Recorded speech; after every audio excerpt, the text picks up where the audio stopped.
Hello everyone, welcome back to my channel. In this video, we will going to discuss about test 3 quiz solutions.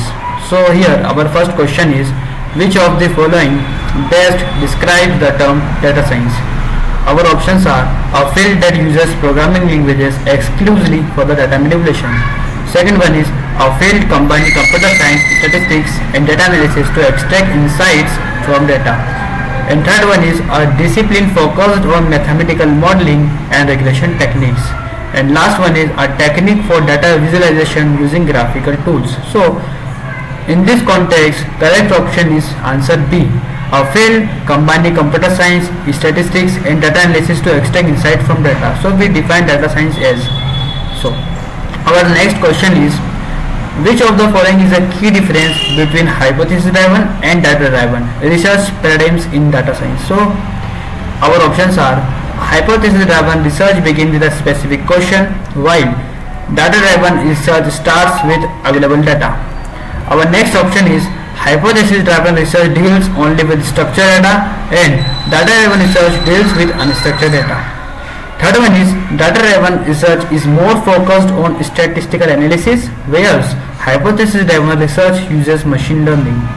And our last option is, there is no significant difference between hypothesis-driven and data-driven research. So our correct option is option A.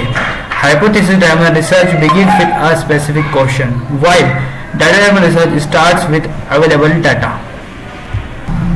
So here our next question is, if you have a data set consisting of customer names, phone numbers and email addresses, which type of data would this most likely represent? Structured data, unstructured data, quantitative data and category data. So our answer is structured data, because structured data contains customer names, phone numbers and email addresses in a well-formed structured manner. Our next question is, given a data set of students' exam scores, which of the following would be an appropriate measures of centrality for a skewed distribution? So our question is that, given a data set of students' exam scores, which of the following would be an appropriate measures of centrality for a skewed distribution? So our answer is median.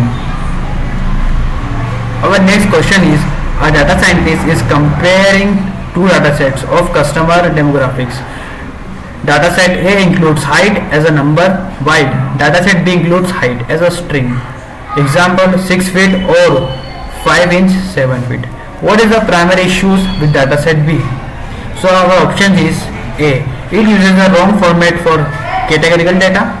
Option B. The data is not in a format that can be easily analyzed mathematically. Option C. Dataset contains unnecessary text. Option D. It violates the principle of data compatibility due to differing data types. And our answer is option B. Data is not in a format that can be easily analyzed mathematically. So here our next question is, suppose you have a data set with missing values and you need to clean it before further analysis. Which of the following actions would you take to handle missing data? So here options are, ignore the missing data and proceed with analysis. Second is, remove rows with missing values regardless of the impact. Option C, use imputation techniques like replacing missing values with the mean or median of the dataset. Option D, randomly fill missing data with arbitrary values. So answer is option C, use imputation techniques like replacing missing values with the mean or median of the dataset. So our next question is, which of the following data type is not typically a characteristics of big data? High variety, high velocity, high volume and low complexity. So our answer is D, low complexity. Our next question is, what is the primary reason for using correlation analysis in data science? So option B. Option A, to determine the cause of an observed relationship between two variables. Option B, to find the degree to which two variables are related. Option C, to check if two variables are independent. Or option D, to perform hypothesis testing on a data set. So our answer is option B, to find the degree to which two variables are related. Our next question is, you are given a data set with the following features: age, income and education level. You need to predict whether a person will purchase a product or not. Which type of problem is this?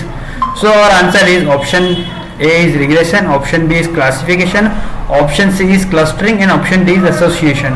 So here our answer is option B, classification. Our next question is,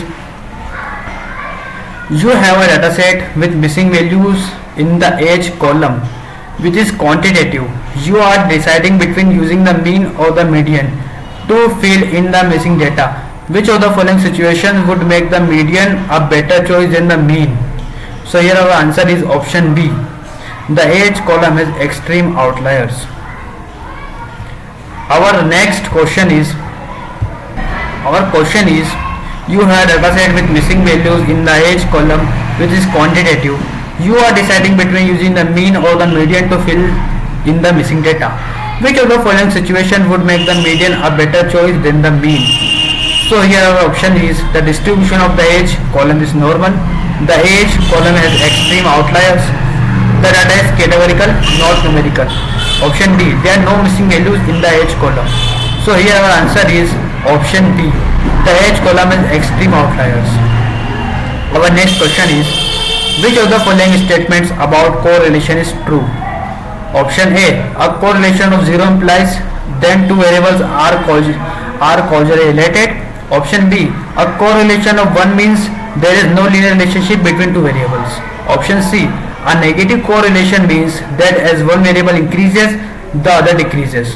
Option D, correlation implies causation. So here our answer is option C. A negative correlation means that as one variable increases, the other decreases. Our next question is, given that data is often messy and inconsistent, which of the following approaches would you take to ensure the data is clean and analyzable? So here our option is, conduct exploratory data analysis before cleaning the data. Option B, start by removing all rows with missing values. Option C, use automated data cleaning tools without examining the data. Option D, examining the data of errors or inconsistencies and address them systematically. So our answer is option D, examining the data of errors or inconsistencies and address them systematically. So here our next question is, which of the following would be considered an artifact in the data cleaning process? Option number 1 is missing values that cannot be recovered. Option B is a power outage that corrupts the dataset during execution. Option C, a systematic problem introduced during the data cleaning process. And option D is error in the data cannot be fixed by correction methods. So here our answer is option C, a systematic problem introduced during the data cleaning process. Our next question is, which data format is commonly used for structured data and can be easily processed in database? Option A, JSON. Option B, CSV. Option C, XML. Option D, audio files. So here our answer is option B, CSV. As we all know that CSV file is a very common way to use for structured data and we can easily process in the database. So our next question is, you are comparing two data sets. One contains a list of customer names and emails and the other contains purchase histories. Which of the following would be most important to check before merging the data sets? So here our option is option A, whether both data sets are in CSV format.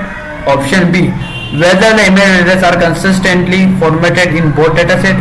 Option C, whether one data set is larger than the other. Option D, whether both data sets containing missing values. So here our answer is option B, whether the email addresses are consistently formatted in both data sets. Our next question is, what is the main purpose of data imputation? So here our options are options A, to remove records with missing data. Option B, to estimate missing values based on available data. Option C, to detect outliers in the data set. Option D, to convert categorical data into numerical format. Option B is correct, to estimate missing values based on available data. Our next question is, which of the following method is commonly used in outlier detection? Here our options are options A, k-mean clustering. Option B, z-score. Option C, random forest imputation. Option D, min-max scaling. So our answer is Option B, z-score.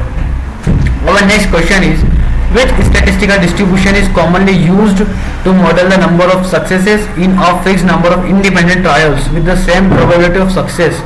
Here our options are: option A, normal distribution; option B, Poisson distribution; option C, binomial distribution; option D, Power-Booth distribution. So here our answer is option C, binomial distribution. So our next question is, what does mean value imputation assume about the data when filling missing values? So this question suggests that mean value imputation are what assume when filling missing values. So here our options are: option A, missing value should be replaced with a value that most accurately represent the missing feature. Option B, missing values are randomly distributed and can be replaced with any random number. Option C, missing values should be filled using the values of the nearest data point. Option D, missing values are best left unfilled and excluded from analysis. So here our answer is option A, missing value should be replaced with a value that most accurately represent the missing feature. Our next question is, which of the following is a common technique for filling missing values when using mean value imputation? Our options are: option A, replace missing values with the mode of data; option B, replace missing values with a random value; option C, replace missing values with the mean of the non-values in the dataset; option D, replace missing values using the nearest neighbor of each data point. So here correct answer is option C, replace missing values with the mean of non-values in the data set. So our next question is, what is the bias variance trade-off in machine learning models? Options are: option A, the trade-off between the accuracy and the computational complexity of the model; option B, the trade-off between underfitting and overfitting, where increasing model complexity can reduce bias but increase variance; option C, the trade-off between precision and recall in the classification problems; option D, the trade-off between supervised and unsupervised learning techniques. So here correct option is option B, the trade-off between underfitting and overfitting, where increasing model complexity can reduce bias but increase variance. So our next question is, if you are working with a data set where some numerical features have extreme values that appear to be errors, which of the following method would be appropriate for outlier detection? Our options are: option A, run a sanity check and examine data for outliers; option B, perform linear regression on all features; option C, apply mean value imputation to the outliers; option D, use on-hot encoding transform the outliers into categorical variables. So our answer is option A, run a sanity check and examine data for outliers. Our next question is, if your dataset contains a mixture of continuous and discrete features and you need to scale the continuous features, which of the following techniques should you apply?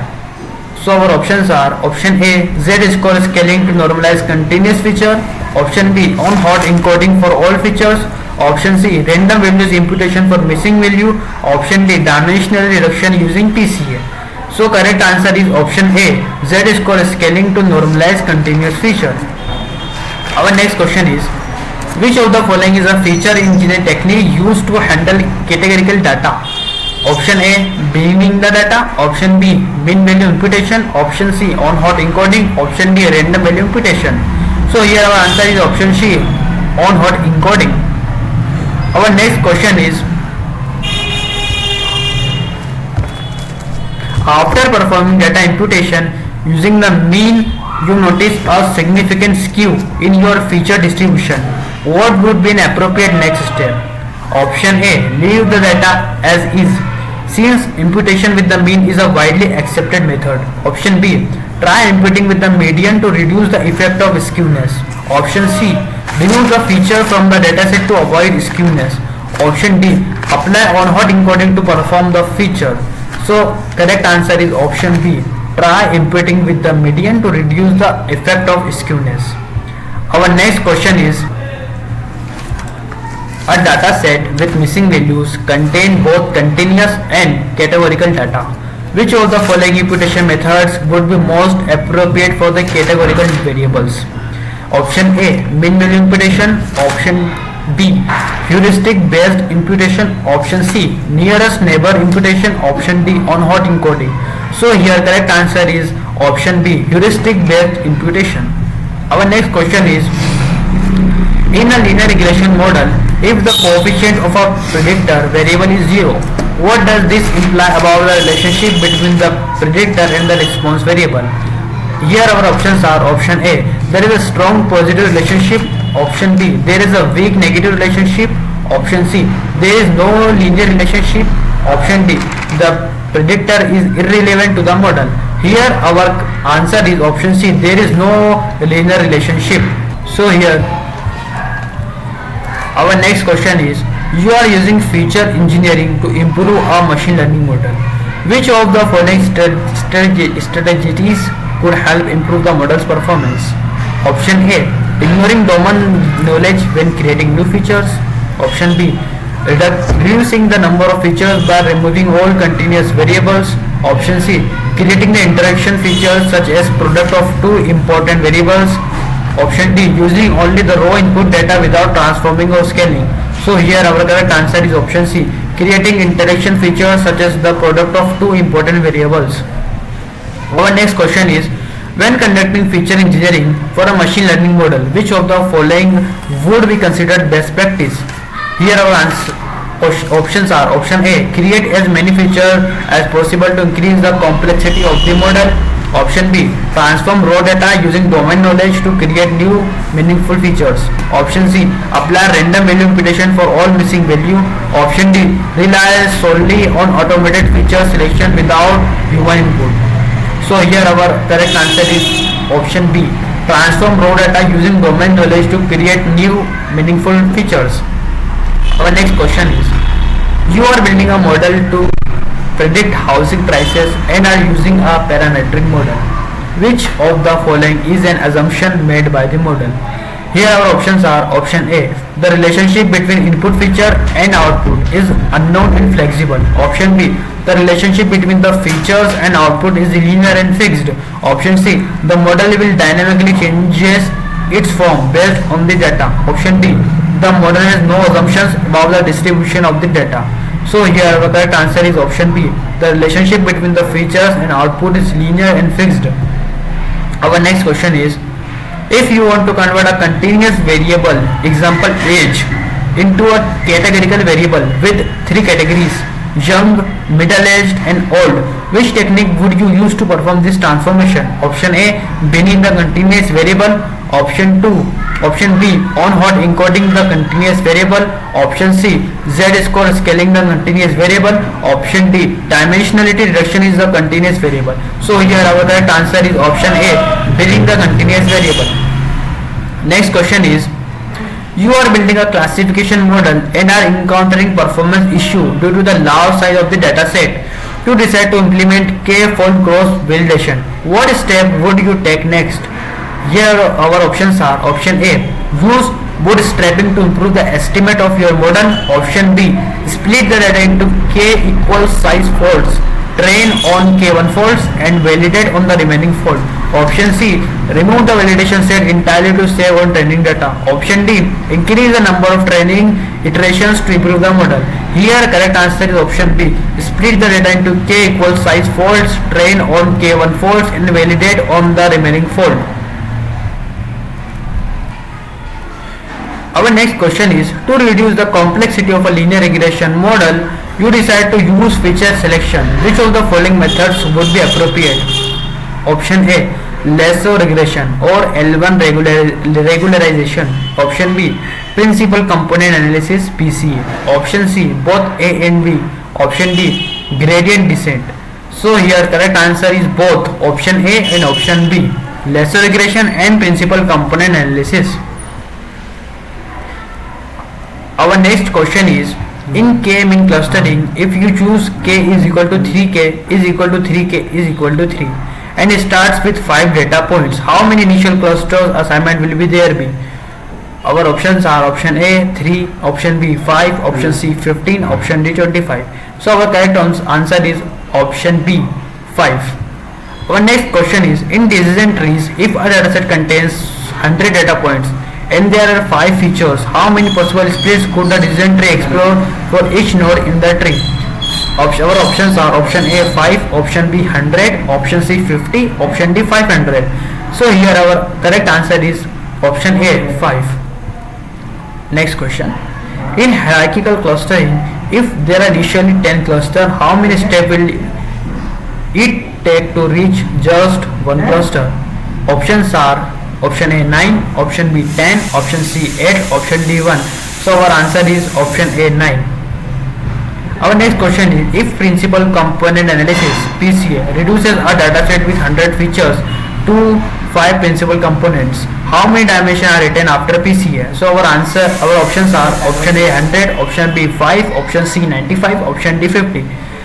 Our correct answer is option B 5. So next question, if k-mean clustering is applied with k is equal to 4k is equal to 4k is equal to 4 clusters on a dataset of 500 data points and each cluster has 125 data points, what is the total number of data points across all clusters? Options are option A 125, option B 250, option C 500, option D 1000. So here our correct answer is option C 500. Our next question is, in a decision tree, if there are 5 nodes each with a binary decision, how many different paths can you take from the root to the leaf? Options are option A 5, option B 10, option C 32, option D 64. Correct answer is option C 32. And here are the explanation. With each node having 2 decisions, the number of paths from root to leaves in a binary tree with 5 levels is 25 is equal to 322 to the power 10 to the power 5 is equal to 3225 and 32 point and so on. Our next question is, given a data set with 1000 data points, if a k-mean clustering algorithm result in 3 clusters with the following data point distribution 200, 400 and 400, what is the average number of data points per cluster? Option A 200, option B 300, option C 400, option D 500. So here correct option is option B 300. Here are the explanation of this. Average number of data point is equal to 200 plus 400 plus 403 is equal to 300, or fraction of 200 plus 400 plus 400 into 3 is equal to 300, 3200 plus 400 plus 400 is equal to 300. Our next question is, in support vector machine, if the margin between the support vectors and the hyperplane is 5 units and there is 10 support vectors, what is the total margin distance for all support vectors? Option A 5, option B 10, option C 50, option D 100. Correct answer is option B 10. Explanation for these are, the total margin is the margin between the hyperplane and the farthest support vector, so it's 5 units regardless of the number of support vectors. Next question is, if you perform k-mean clustering with k is equal to 3k is equal to 3k is equal to 3 and the mean square error MSE for each of the 3 clusters is as follow 2, 5 and 8, what is the total MSE for the clustering? Option A 3, option B 5, option C 10, option D 15. Correct answer is option D 15. Here explanation is, total MSE is the sum of MSEs for each cluster. 2 plus 5 plus 8 is equal to 152 plus 5 plus 8 is equal to 152 plus 5 plus 8 is equal to 15. So correct answer is 15. Our next question is, you train a model with 1000 data points. If the training error is 0.1 and the test error is 0.2, what is the bias variance trade-off in this case? Option A high bias, low variance. Second one is low bias, high variance. Option C is high bias, high variance. Option D is low bias and low variance. So correct answer is option B, low bias, high variance. Here are the explanation. The highest test error compared to the training error indicates that the model is overfitting, which points to low bias and high variance. So correct option is low bias, high variance. Next question is, a decision tree has 10 features and 1000 data points. If the maximum depth of the tree is 5, how many nodes can the tree have at most? Option A 5, option B 10, option C 31, option D 100. So correct answer is option C 31. Explanation, a binary tree with depth add has most 2d minus 12 to the power d minus 12d minus 1 nodes. For d is equal to 5d is equal to 5d is equal to 5. The tree can have at most 25 minus 1 is equal to 3200 to the power 5 minus 1 is equal to 325 minus 1 is equal to 31 nodes. Our next question is, you are comparing two models, model A and model B. Model A has a training time of 10 minutes and a test accuracy of 85%, while model B has a training time of 15 minutes and a test accuracy of 80%. Based on this data, which of the models is more efficient? So our options are option A, model A is more efficient and because it has a fastest training time. Option B, model B is more efficient because it has a better accuracy. Option C, model A is more efficient because it has a better accuracy. Option D, neither model is efficient. So the correct answer is option A, model A is more efficient because it has faster training time. Our next question is, in a decision tree, if a data set with 1000 data points is split at a node and result in three groups with the following size 200, 300 and 500. What is the Gini impurity for this node? Our options are option A 0.4, option B 0.5, option C 0.6, option D 0.7. Correct answer is option A 0.4. And you can see the solution of this. The Gini impurity is calculated by 1 minus summation of pi 2 L minus sum of pi square L minus summation of pi 2. Here you can calculate by using this formula. Our next question is, you are tasked with building a convolutional neural network CNN for image classification with an image of size 32 into 32 pixel. If your CNN has a 3 into 3 kernel and you apply a stride of 2, what will the output size of the first convolutional layer be? Option A is 16 into 16, option B is 14 into 14, option C is 15 into 15, option D is 13 into 30. So correct answer is option B 14 into 14. Our next question is, if you are using recurrent neural network RNN for a sequential data and the sequence length is 50, how many time steps does the RNN process if it processes one data point at a time? Our options are option A 50, option B 25, option C 1, option D 100. So the correct answer is option A 50. So I hope this video will be informative for you. Thank you so much for watching my video.